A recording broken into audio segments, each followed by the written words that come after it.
What's going on, everybody? Joseph David here for Worldwide Sport Updates, your podcast, your news, your local community.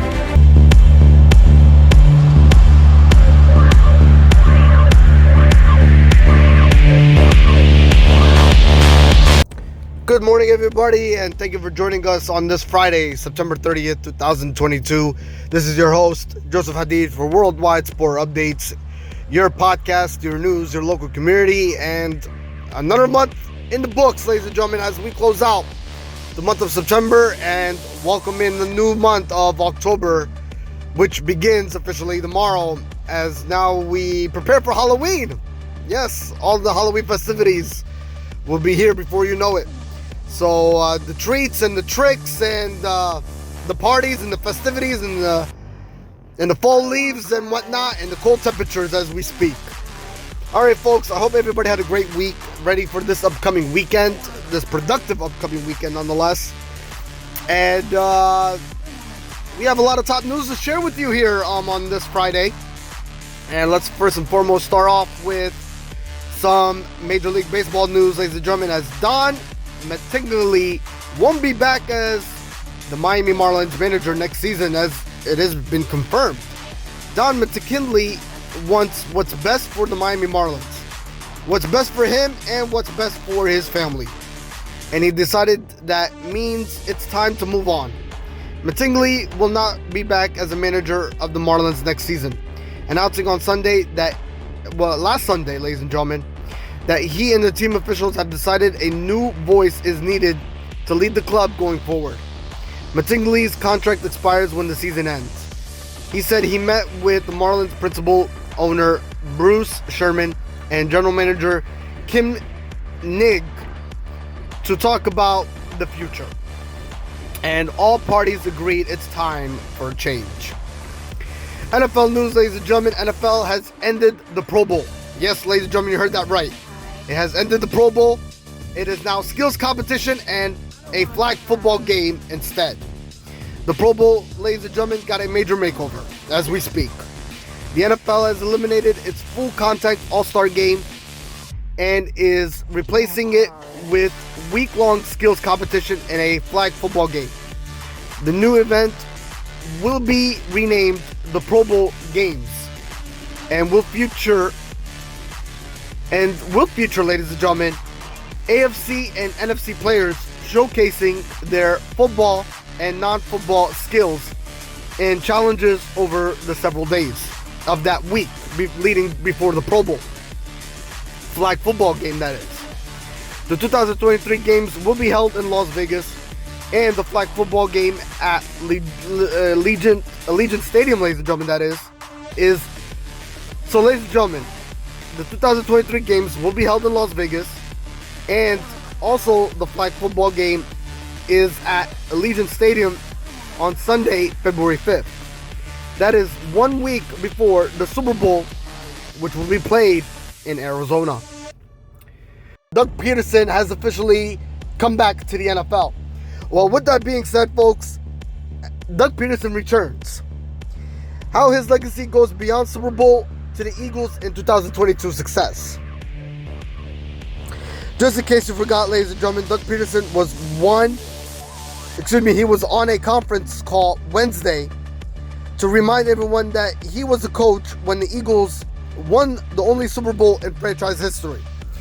Of course, Pederson should mention the Super Bowl, which he did unprompted 3 different times. There's a statue outside of Lincoln Financial Field with Pederson and quarterback Nick Foles discussing possibly the most important play in Eagles history. That's, ladies and gentlemen, you all may recall and probably haven't forgotten, the Philly Special. It certainly beats Pederson's final season in 2020 when the Eagles devolved into a 4-11-1 mess. Pederson was fired a week after the season ended. Franchise quarterback Carson Wentz was traded, and most of the team turned over. But out of that mess came another legacy that Pederson should also be remembered for. The development of current Eagles quarterback Jalen Hurst.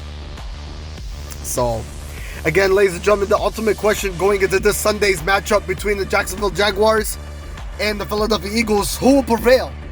Will it be Coach Doug Pederson of the Jacksonville Jaguars? Or will Jalen Hurst get the upper hand and prove to every doubters and critics wrong that he's definitely the future quarterback of the Eagles for future years to come? We'll find those answers this upcoming Sunday, that's for sure. The Tampa Bay Buccaneers, ladies and gentlemen, well, this past week they moved practice to Miami, Florida. NFL reportedly, they said that they might make the move to have the game for Week 4 against the Kansas City Chiefs out in the Midwest, which would be possibly Minneapolis, Minnesota.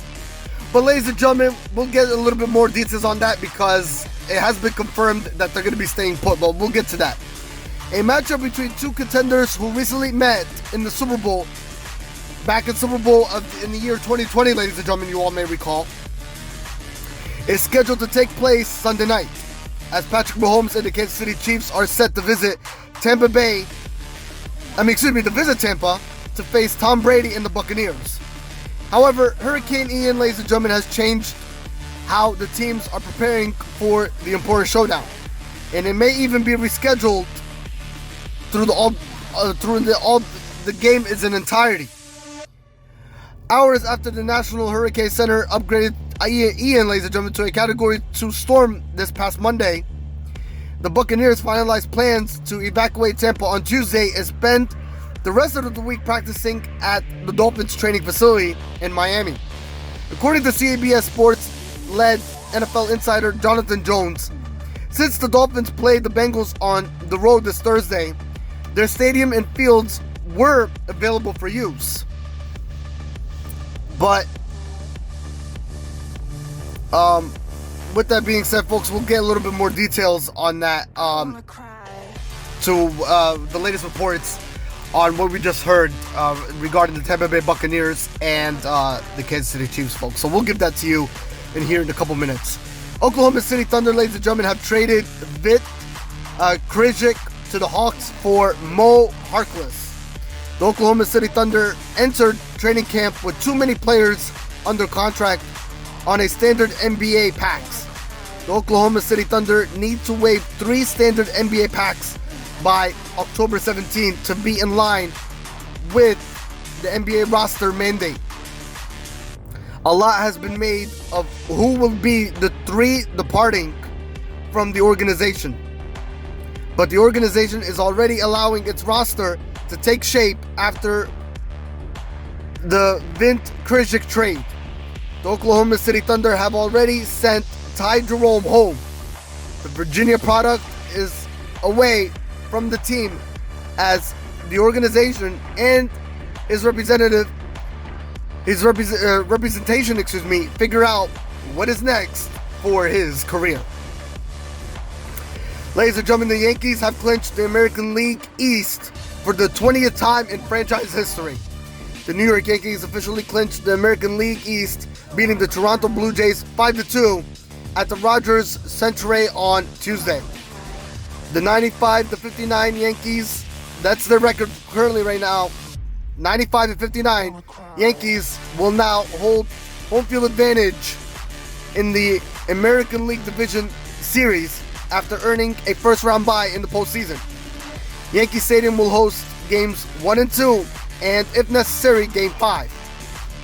The win marks the Yankees' first time finishing atop the American League East standing since 2019, and second since 2012. Jameson Taylor worked into the 8th inning, allowing 2 runs on 7 hits, while striking out 6 over 7 1/3 frames, giving the bullpen some rest after an extra inning loss on Monday. Lou Trevino completed the 8th, getting George Springer to ground into a double play to strand 2 runners before converting the save in the 9th. Ladies and gentlemen, also the St. Louis Cardinals win the National League Central for the 5th time in 10 years. The Birds are back on top of the National League Central. The St. Louis Cardinals secured a postseason berth for the 4th consecutive year after clinching their 5th National League Central title, again in the last 10 years as we speak, with a 6-2 victory over the Milwaukee Brewers Tuesday night at American Family Field. Catcher Andrew Keisner landed the big blow Tuesday with a 2-run homer in the 4th inning.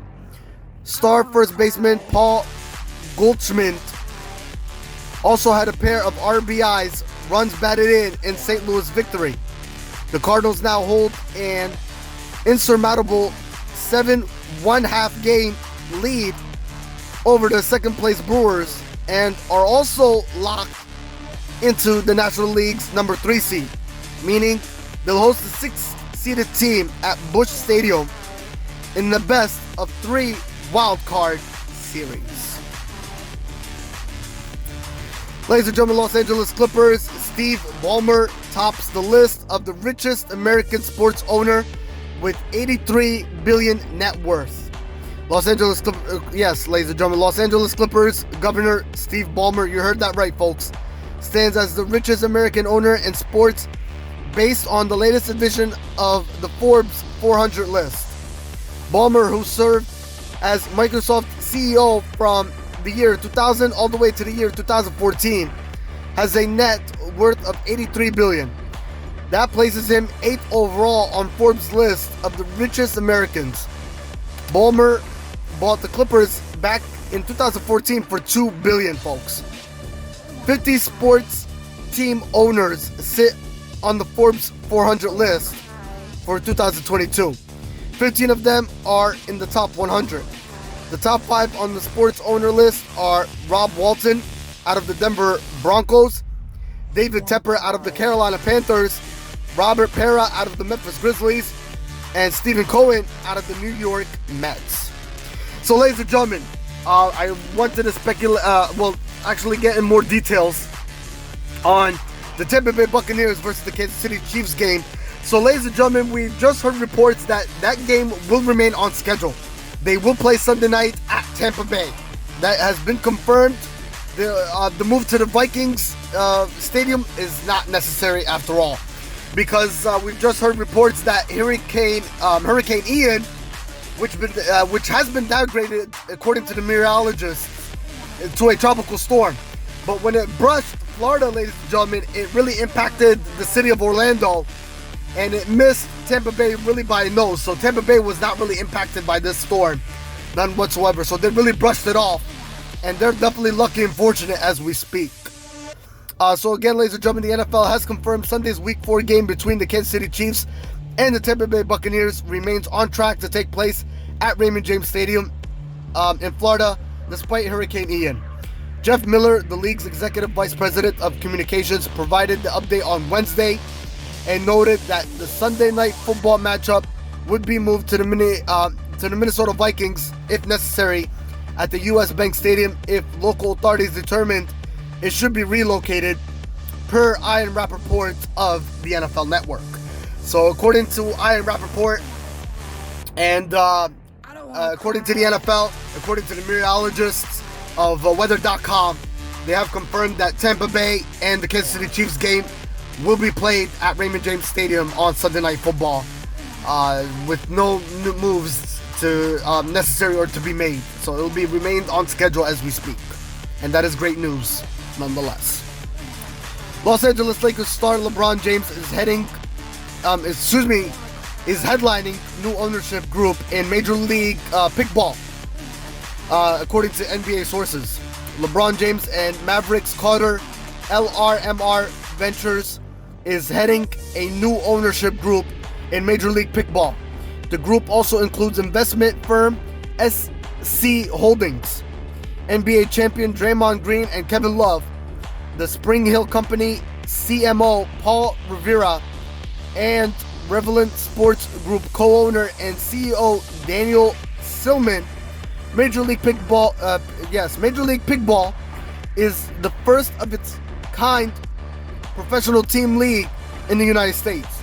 The league's expansion from 12 to 16 teams opened up the opportunity for James Group to invest in a new league showcasing elite professional talent. How amazing is that by LeBron James, folks? He wants to own a Major League Pickleball as we speak.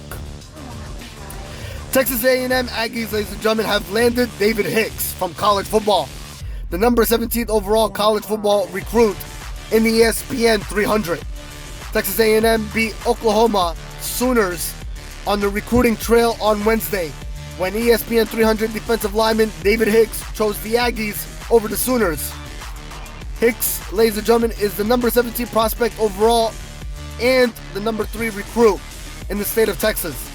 The 6'4", 270-pound lineman from Katy, Texas, had originally cut his list to Alabama and Miami, Michigan State Spartans, Oklahoma Sooners, and Oregon Ducks, and as well as Texas and Texas A&M, before committing ultimately to the Aggies, that came out on top and are adding one of the more highly sought defensive prospects in that class. How amazing is that? Congratulations to David Hicks are in order. As ladies and gentlemen, again, we mentioned he had Alabama Crimson Tide, the Miami Hurricanes, the Michigan State Spartans, Oklahoma Sooners, Oregon Ducks. Not to mention Texas was on that list, but he decided it was the great fit for him was none other than Texas A&M Aggies. So congratulations are definitely in order for the top prospect in David Hicks. Well deserved.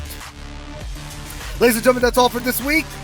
I will see you on next Friday's recorded podcast. Till then, hit the like button, subscribe to our YouTube channel for all the latest sports updates, news, and subscribe, share it out, and let everybody know what Worldwide Sport Updates is all about to get the latest sports updates that you missed throughout the week. Again, this is Joseph Hadid for Worldwide Sport Updates, your podcast, your news, your local community.